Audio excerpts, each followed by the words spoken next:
उस्मानी साहब, जो कल का बॉम्बे हाई कोर्ट में जो मामला आया था औरंगाबाद नामांकन और उस्मानाबाद का, उस पर आपकी वैसे भी बाइट आई थी। आज हम आपसे जानना चाह रहे हैं कि तफसीली वहाँ पे मामला पूरा हुआ क्या था।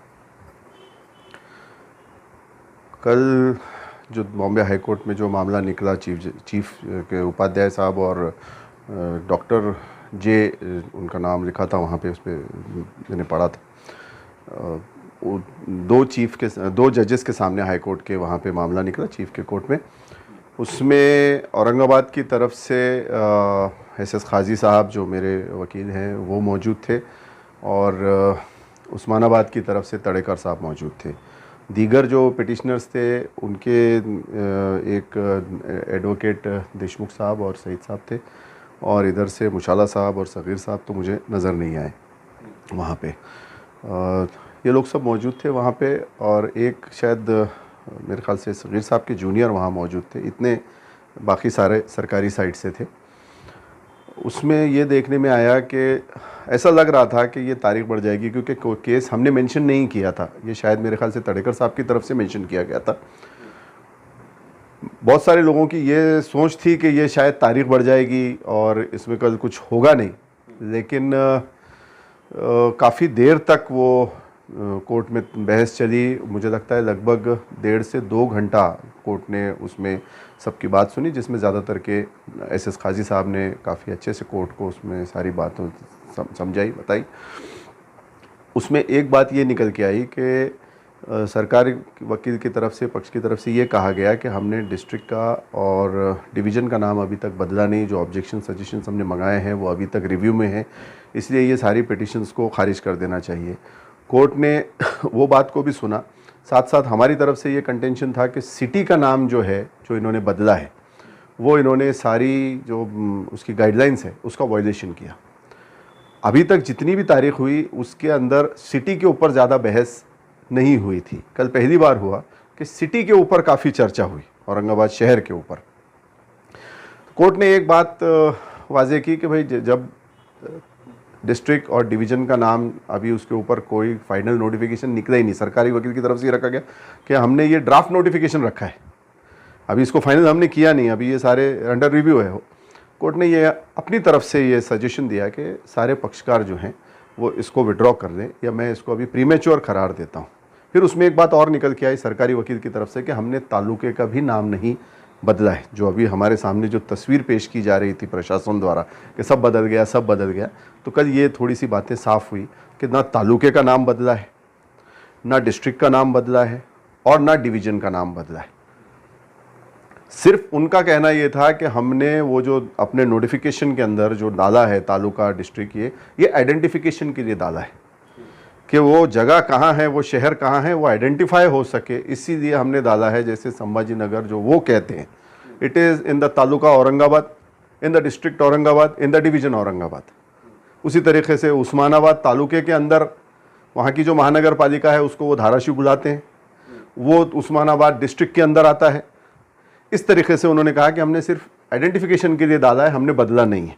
तो कोर्ट ने कहा कि जब तक इसके अंदर फाइनल नोटिफिकेशन नहीं आ जाता, जब तक इस याचिकाओं का कोई औचित्य नहीं बनता, ये फाइनल नोटिफिकेशन आने के बाद ही चैलेंज किया जा सकता है। इसलिए मैं इसको प्रीमेच्योर करार देते हुए इस वक्त तक मैं इसको जब तक मैं इसको रिमूव कर देता हूँ। हमारी तरफ से ये बात रखी गई वकीलों की तरफ से कि सर इस पर स्टे दीजिए, वरना ये हो सकता है कि बाद में कोई फाइनल नोटिफिकेशन ला दें और कोई बदमाशी करे। तो कोर्ट ने उसमें एक ये हम लोगों को एक लिबर्टी दी कि वो ऑर्डर में ये डाल दिया कि ये, क्योंकि पहले हम अप्रोच हो चुके थे, अगर इस किस्म का कोई फाइनल नोटिफिकेशन सरकार लाती है तो ये पिटिशनर्स को ये लिबर्टी रहेगी कि ये उस वक्त आके उसको चैलेंज बिल्कुल कर सकते हैं। जब तक फाइनल नोटिफिकेशन नहीं आता, हो सकता कि सरकार ला ही ना, कोर्ट का ये कहना था।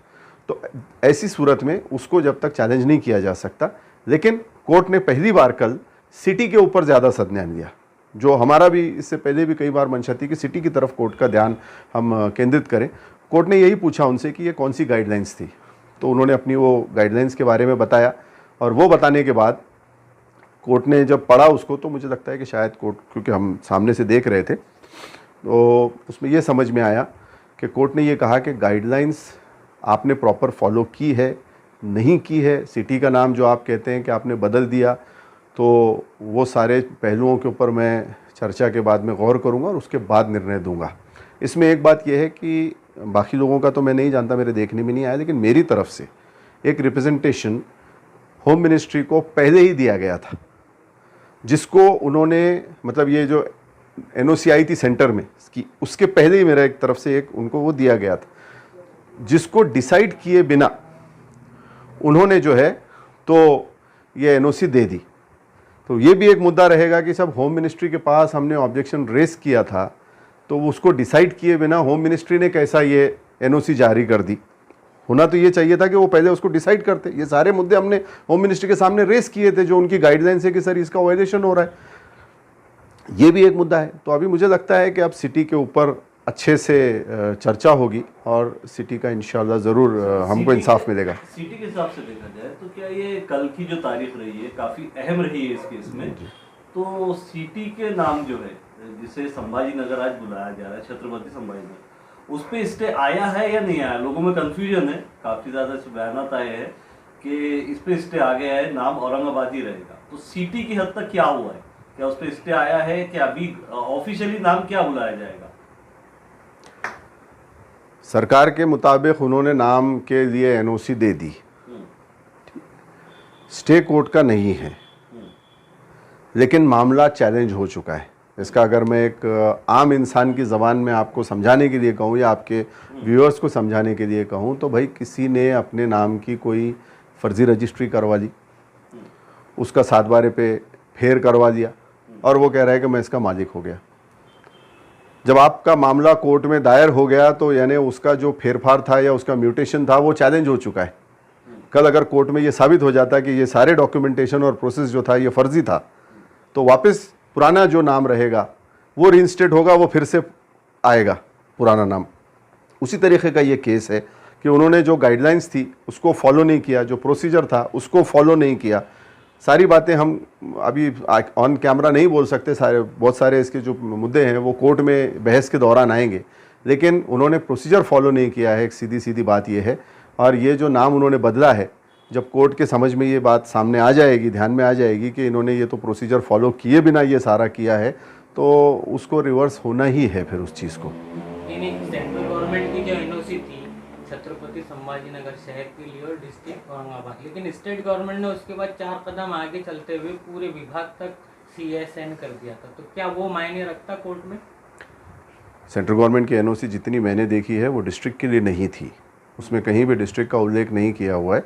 उसमें सिर्फ शहर का किया हुआ है कि एक शहर औरंगाबाद शहर अब संभाजी नगर नाम से बुलाया जाएगा, जो डिस्ट्रिक्ट औरंगाबाद में।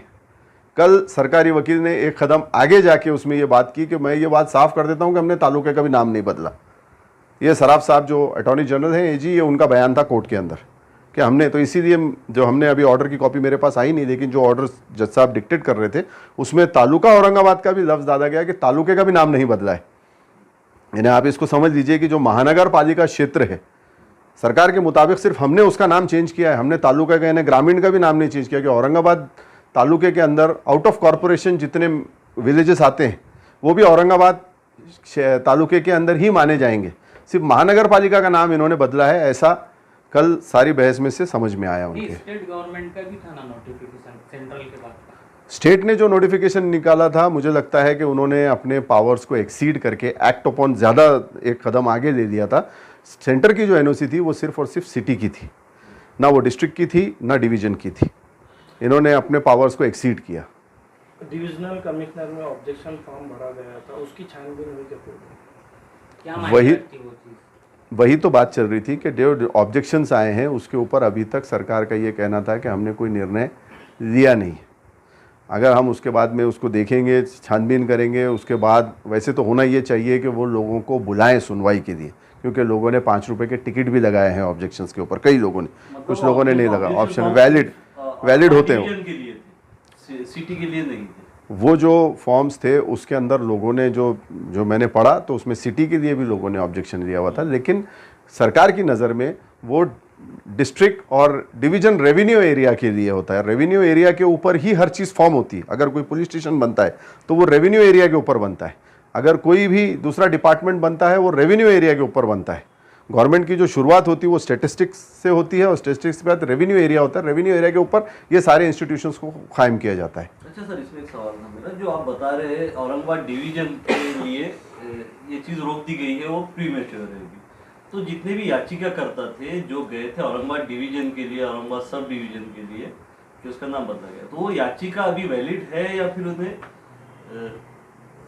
हाई कोर्ट ने डिस्क्वालीफाई कर? देखिए, जितनी भी याचिकाएं ऐसी होंगी उसमें लगभग मेरे ख्याल से औरंगाबाद के अंदर 6-7 या मेरी और मुश्ताक साहब के अलावा और 4-5 याचिकाएं थी, तो 6-7 याचिकाएं होंगी। उस्मानाबाद में 6-7 याचिकाएं थी।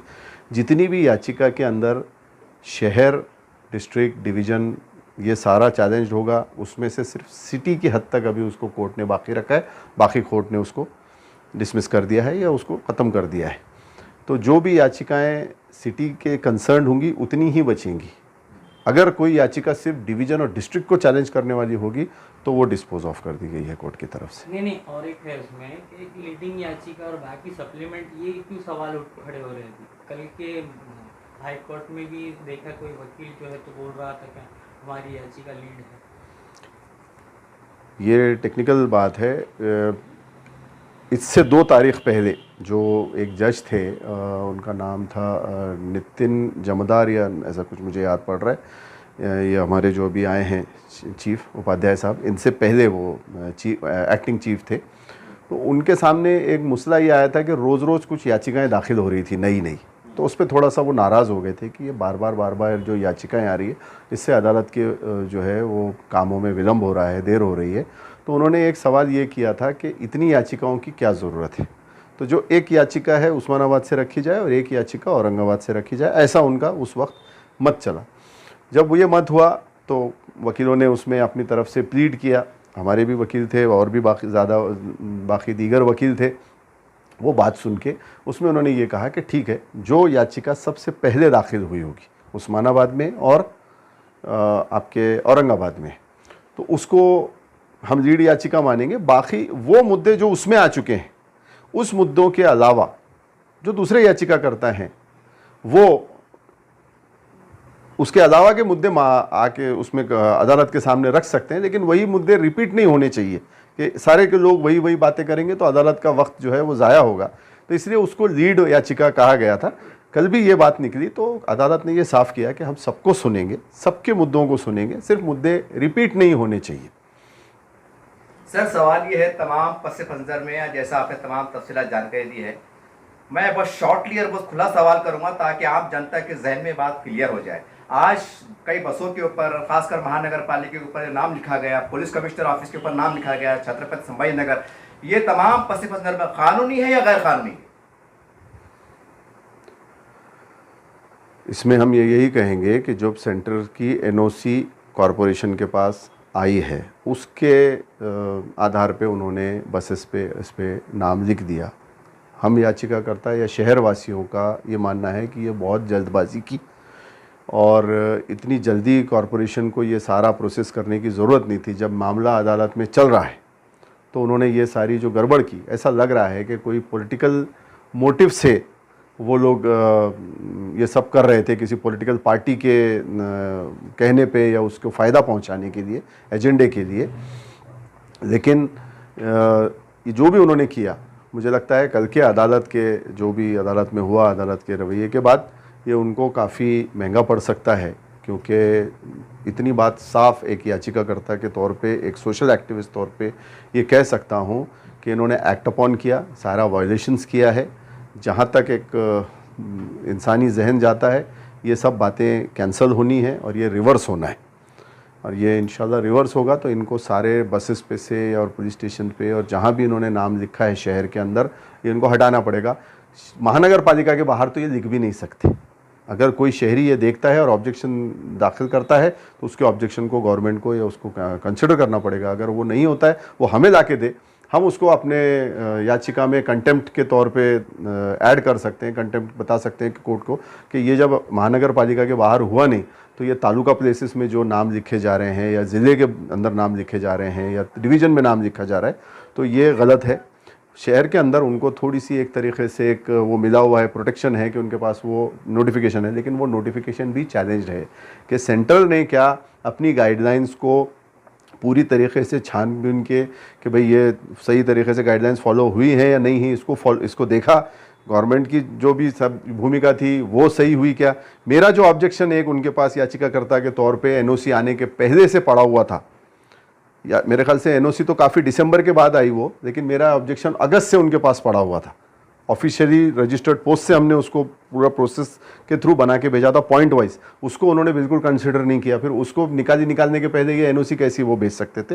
ये सारे मुद्दों पे बहस होगी और इंशाल्लाह मुझे लगता है कि महानगर पालिका में भी औरंगाबाद शहर का नाम ये वापस आएगा। ये याचिका का अभी तक का आपका जो सफ़र है, इसको देख के आपको क्या उम्मीद है आगे अदालत से?